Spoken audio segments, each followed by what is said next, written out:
Um, my name is Donna Spurlock. I am I am the marketing director at Charlesbridge Publishing.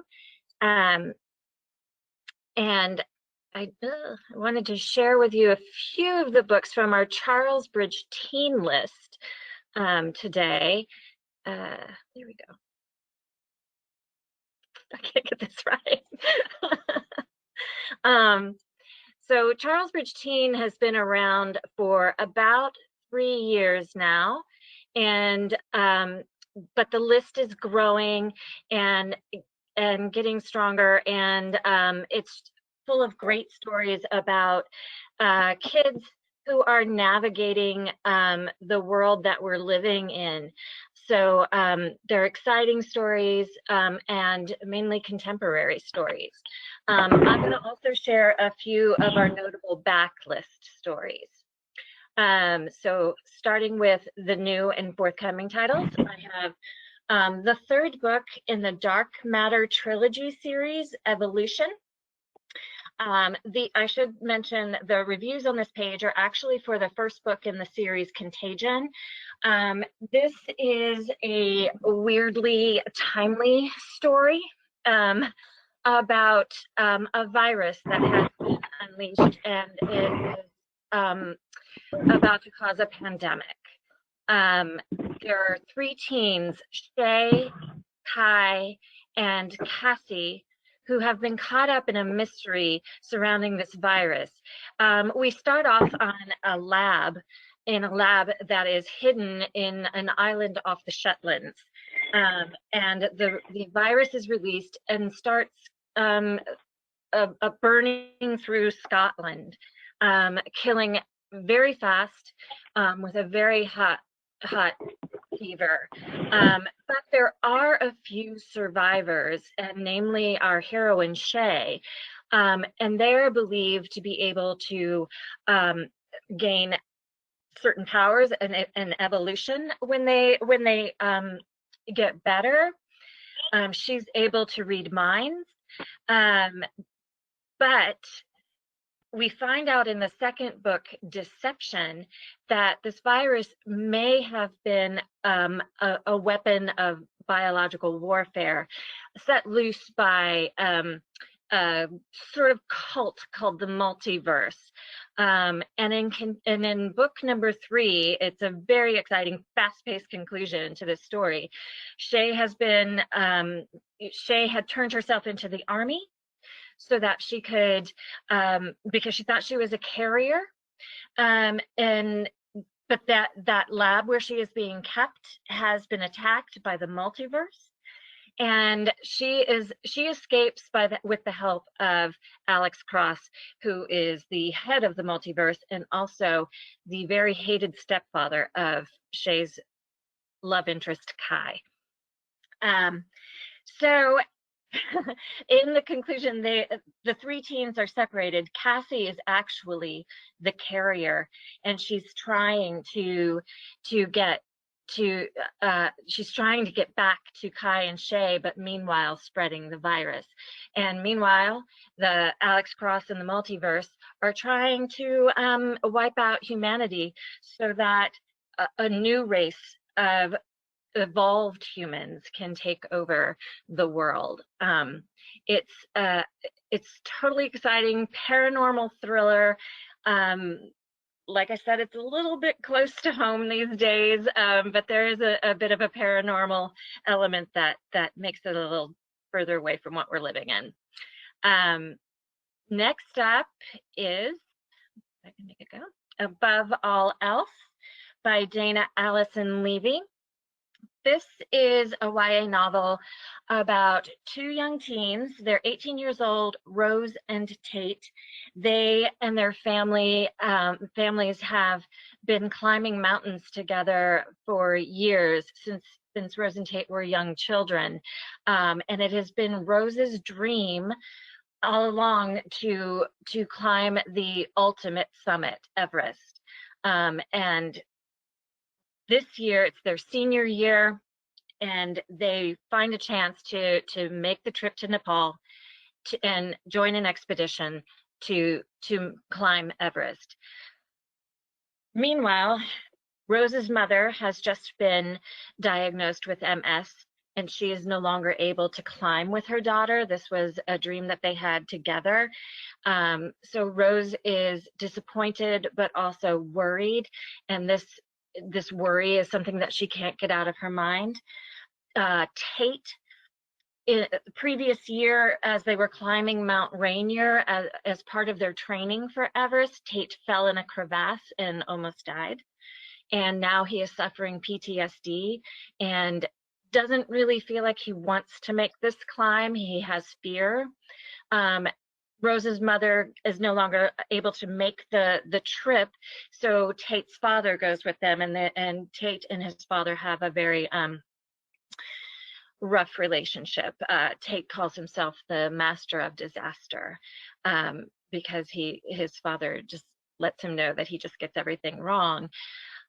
Meanwhile, the kids are falling in love and making this climb, and there are other great characters in this title. This is one thing that I really love about Dana Levy's storytelling in this, is that these ancillary characters who are part of this expedition are so fully formed, and they teach and inspire and influence Rose and Tate, while this is fully Rose and Tate's story.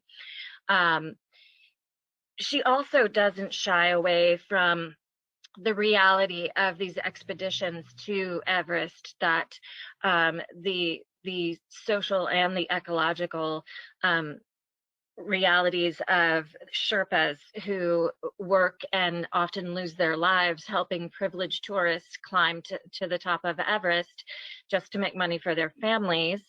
And also the amount of garbage. I think it was last year that there were 24,000 pounds of garbage taken off of the mountain from all of the expeditions that travel up the mountain and leave their wrappings and oxygen tanks behind. She doesn't shy away from that. This is something that readers can discuss in this title. It's exciting. It's full of romance as well. It's a great news story coming out in October. Also, next up this is a middle grade nonfiction, Desert Diary, Japanese American Kids Behind Barbed Wire. This is a primary source that takes us into the Topaz Relocation Center, which was an internment camp for Japanese Americans during World War II. Michael O'Tunnell is probably one of the best nonfiction writers for middle graders these days. He has such heart and tells these tough stories, but he also plays up the resilience of these children living in these harsh conditions. May Yanagi, who is pictured here on the cover of Desert Diary, was in the 3rd grade when her family was relocated to Topaz. And she tells the stories of going to school and her classmates creating a diary of their time in their school, in the classroom, the pets they had, the sports they played, daily life behind barbed wire. It's moving and inspiring, and it's sad. It's a dark history, a dark time in American history. And one of the things that I think makes it so relevant to kids today is these camps, Topaz and these other internment camps, are now being used for immigrants from Central America and Mexico, which has people very much in arms about that. Michael O'Tunnell is going to be joining us at SLJ's Day of Dialogue on the Remaking History panel in October 15th. You can register for that for free at SLJ's website. This book, Michael interviewed Miyagi and her classmates. He had access to the diaries. That includes photos of the diaries and pictures of the camps and the kids. This is great primary source. It does include back matter with a note from Michael Tunnell, an editor's note, and as well as a bibliography. I think it's an important book. It is middle grade nonfiction, but I think it would be great for older teens too, who are studying World War II or immigration or what it means to be an American. It's a beautiful book. Next up is Of Salt and Shore by Annette Shaw. She asks herself, what if the Little Mermaid had a child and left it behind? This is the story of Lampy, who is the lighthouse keeper's daughter, and she is tasked with making sure the lighthouse is lit. And one night she forgets, and a ship is wrecked, and her father is furious, and the townspeople insist on retribution. So someone has to pay, and Lampy is sent to the admiral's black house, where she is sent to clean and take care of his son. There is a rumor in the town that there is a monster that lurks in the black house.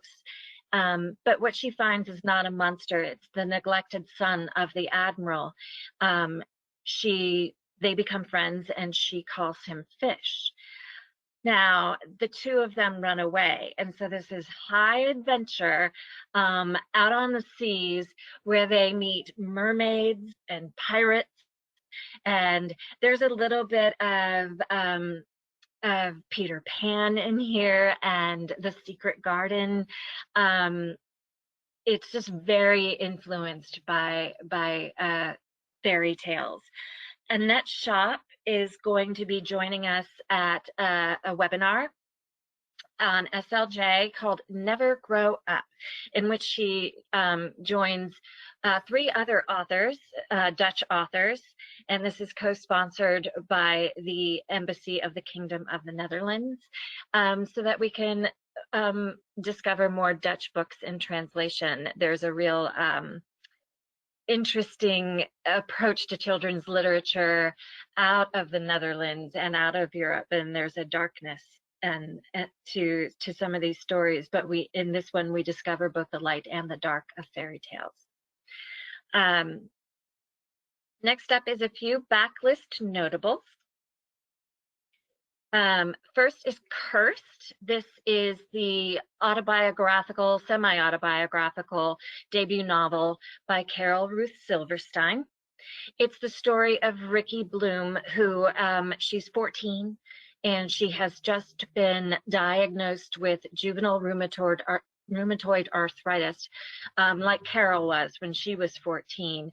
Her parents are getting divorced. Her sister has gone off to college, and she is angry that she has to deal with this life-changing chronic illness. She's in constant pain, and she doesn't want to let her family know how bad things are getting.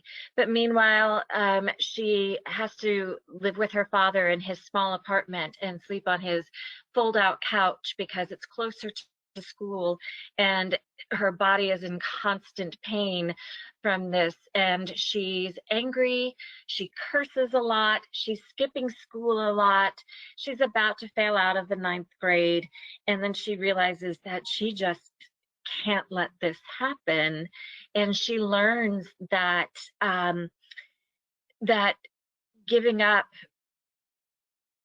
isn't really an option. She gets the help of a classmate, a quirky classmate, Oliver, who's a lovely character. He himself had gone through an illness previously and is in remission.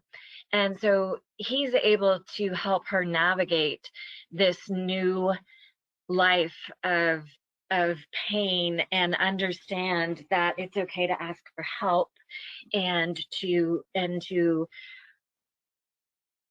find a hope in life. So with a teacher who cares but is a bit hard-nosed and won't let her give up, and her new friend Oliver, Ricky's able to get it together. But it is a fun read. There is a lot of cursing, but it's understandable. It's not she's not the noble sick person. She's a realistic teen. Next up is The Great Naginsky by Dawn, Lynn can I Curley. just jump in for a second? Yes. We're running a little long. Could you Okay. just do a quick overview of the Yes. remaining stuff? Thank you. Yes, I will. Just really quickly. The Great Naginsky is nonfiction. It's a very unique biography about Vaslav Nijinsky, one of the greatest artists of the 20th century. He was a bisexual man in the turn of the 20th century who was living a very flamboyant out life when people did not do that. His descent into madness was heartbreaking, and it stole his creativity.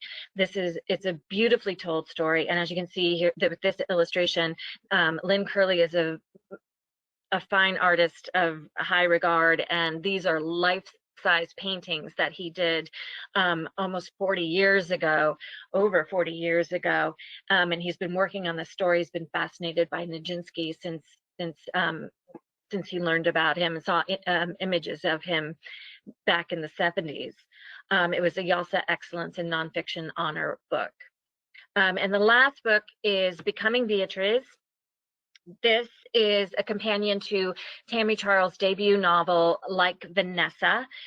Beatrice was the bad girl in Like Vanessa, and Tammy just couldn't give her up. She just kept wondering what's happening with Beatrice. She felt like there was more story there and wanted to understand why Beatrice would become the bully and the bad guy to Vanessa. And we learn much more about Beatrice's life in 1980s Newark, New Jersey. She loves dancing and music, but her brother is the leader of a gang, and she is the princess, basically, of the gang.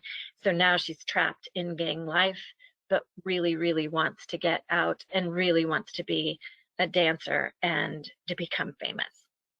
So that is it for me. And there you go. If you would like galleys of any of these books, please email me at dspurlock@charlesbridge.com and check us out on our socials and find more of our teen books on charlesbridgeteen.com. Thanks so much.